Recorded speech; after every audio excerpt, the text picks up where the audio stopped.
Another reading from the Science of Mind magazine, The Daily Guides. I'm never really sure when these broadcasts begin because I just did my thought for the day.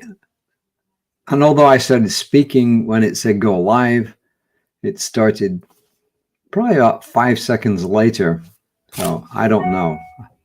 I've got to figure out why it does that. I don't know. But anyway, more to the point, here is our reading for today, and it's called The Creative Center. The Creative Center.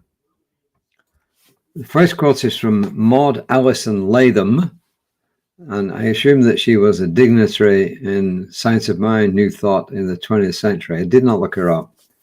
She says, in practice, one views the condition only as a symbol and proceeds at once to change the thought. So the condition, move away from the condition, and then we change the thought about it. And this is Ernest Holmes. We've quoted from this before. It's called A New Design for a Living. This is on page 108. It's published in 1959. And he says, as we survey all the conditions surrounding us in our daily living, we need to appraise them differently. First, they are not immovable and unchangeable.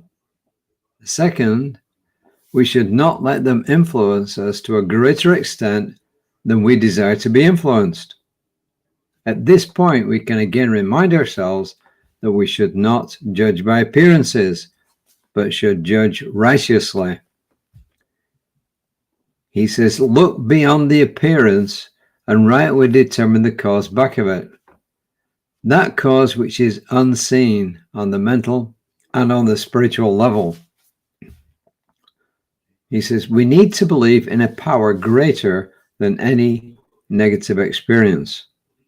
We need to walk calmly through life with a complete sense of security based on our certainty that our relationship to God cannot be disturbed by any external condition.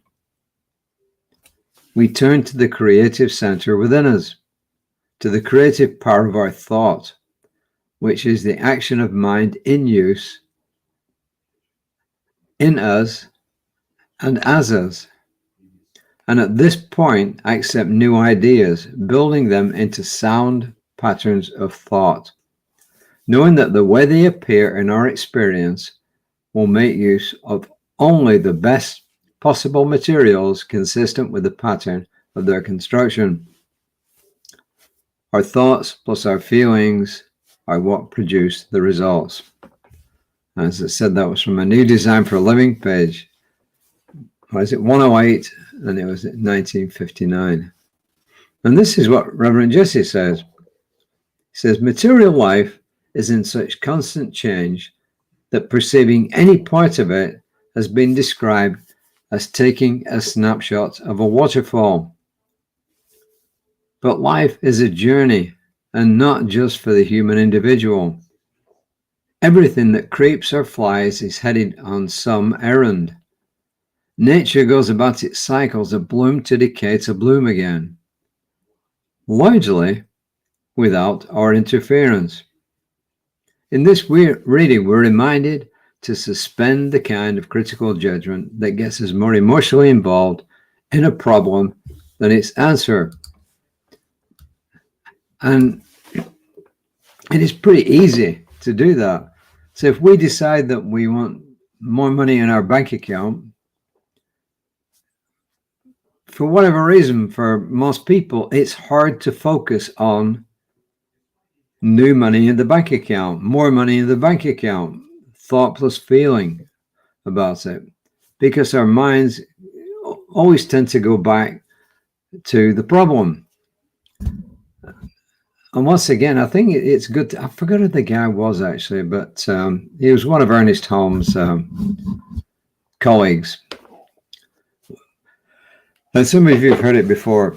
So a guy comes up to him and says, I would like treatment for a particular problem. The problem is that there are some really nasty people to whom I owe money, and I just want to produce enough money to pay them so that the problem goes away. But the money he went to for spiritual mind treatment said to him, would it be okay if the problem went away? He said, no, you don't understand. These are really nasty people. I need this amount of money to make the problem go away. And the guy said to him again, would it be okay if the problem just went away and you didn't get the money? No, you don't understand. This went on for quite a while. Finally, the guy gave in and said, okay, treat for the fight, the problem will go away. But he didn't really believe it. But the guy doing the treatment believed it. And guess what? The problem went away. He never had to get the money. He never had to pay the people. And for whatever reason, the problem went away. So we're often like the guy who needed the money.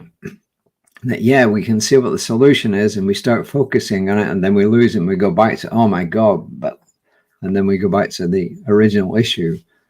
So focus is what's required because within us is that power. We didn't create the power. It's not our own power in the sense that we brought it about. No, it's the power of the divine flowing through us that allows us with thought plus feeling to produce manifestations on the material plane of existence. And that's my story and I'm sticking to it. Reverend Jesse says, the divine circulates through me automatically, freely. The divine circulates through me automatically, freely. Every atom of my being is animated by its action. Every atom of my being is animated by its action. So take your pick. Tomorrow, 2 things to look forward to. Creative Life Spiritual Center's Facebook page, service at 11 o'clock. And before that at 9:15, Reverend Lisa Ryan, my colleague, or one of my colleagues. We actually have 5 ministers associated with Creative Life Spiritual Center. We have our senior minister, Jesse Jennings, Reverend Lisa Ryan, myself, Reverend Katie Rox Brigati, and Reverend Dana Vogt. Reverend Dana Vogt and Reverend Katie Rox Brigati are distant.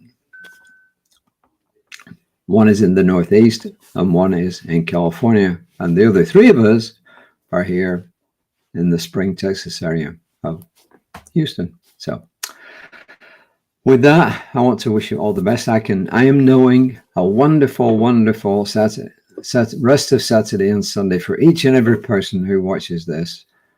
And I claim that this is truth. I release my word with gratitude into a divine law that always says yes to my thoughts and my feelings.